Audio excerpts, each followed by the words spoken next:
Hey guys, welcome back. This is part 6 of the Hugelkultur Bed. This is just a general update of how the baby is doing. I'm actually going to essentially introduce you to the Hugelkultur garden. That's the Hugelkultur bed. Unfortunately, I didn't take too much accessory videos or photos of the garden. If you look at the pink flags on the outside there, that is an indication of where I buried the wood. I didn't put any leaf mulch over the top of it. It's just simply wood. I think it's better to put the leaf mulch on top. I think it retains a little bit more of the water, and it gives you a little bit more of organic matter that'll break down in the future. But we're happy. You see that the broccoli, the cabbage, the Chinese cabbage, all that looks pretty darn good. And that stuff up near the top is store-bought. I bought that probably a month and a half ago or so.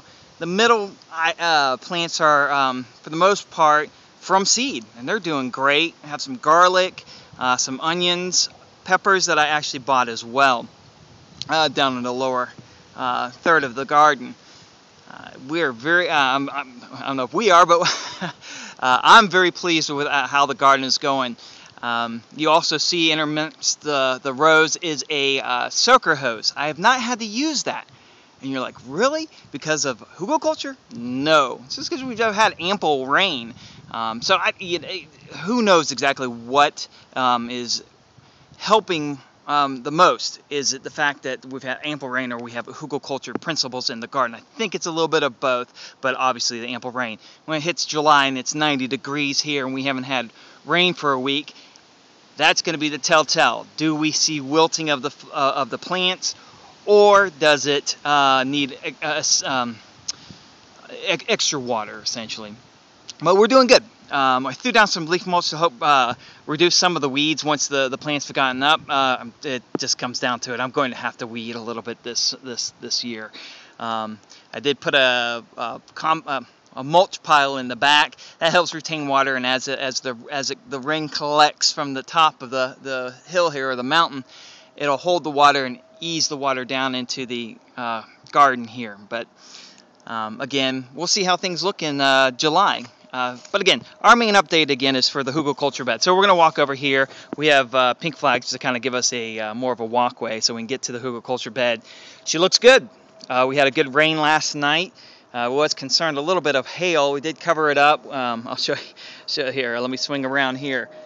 That is the use of an old gazebo top. Looks like a UFO. I had used it for the tomatoes here because I planted them mid-March and we had some cold days. If you recall in some of the other videos, I had mentioned that.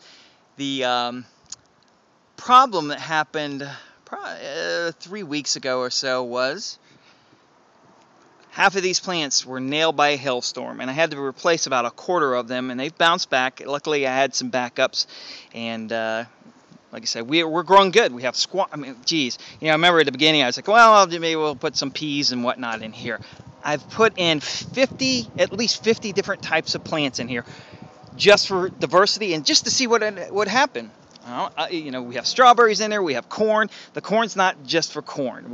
I'm using it more of for something for the peas to grow on top along. We have squash. We have eggplants. We just a little bit of everything in here. And it's growing well. We have some garlic in here, so it's just a plethora, cornucopia of different types of food. We have butterflies, we have beetles in this garden. I've seen a baby praying mantis, so we're getting beneficial insects in here. I've not seen any significant predatory or just nasty bugs. The only nasty bugs I've had is in the apple tree. We had some caterpillars. They're chewing up the leaves. They're bird food now. So we've taken care of those. I haven't had to spray as of yet. I've not put any fertilizer. I've watered mainly just to put in the seedlings. I don't think that was necessarily the best thing. I think some of these plants are a little delayed in their development because I didn't water the top. It dries up probably about an inch, and initially the seedlings probably needed a little extra water, except for the deep plants such as this. We have some squash and some of the other ones that, the garlic, they establish roots that go pretty darn deep. So I think the next time, if you're going to do this the first year especially, I think if the best bet would be to add the additional water to the bed for the first 3 weeks or so until your plants really get established. Maybe do that every 2 to 3 days, because you don't want to have the surface roots. You want it to bury down into the meat of the Hugelkultur bed. But she's growing good. Some of the other things to think about, I used a combination of it. Well, it's not really a combination. It's called humus and a manure compost. Lowe's sells it. It's the cheap stuff. It's $1.38 for 40 pounds of it.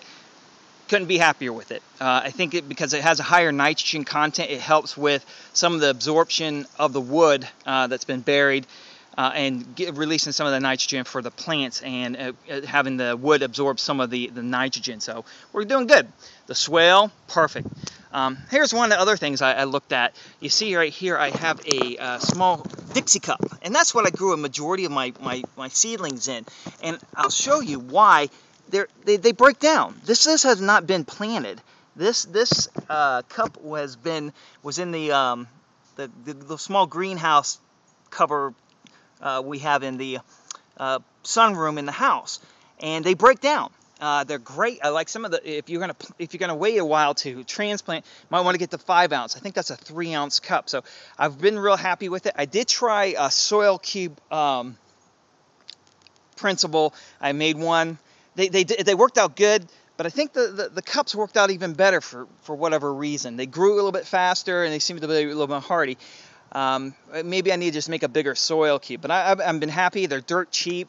The peat moss pots don't seem to break down as well, and I think the roots have a harder time penetrating. That has done a great job. The roots have just established. You can see, I think almost every one of those plants, none were planted with seed in the bed itself. They were all transplants, and even including the beds, the garden bed here were mainly seedlings as well.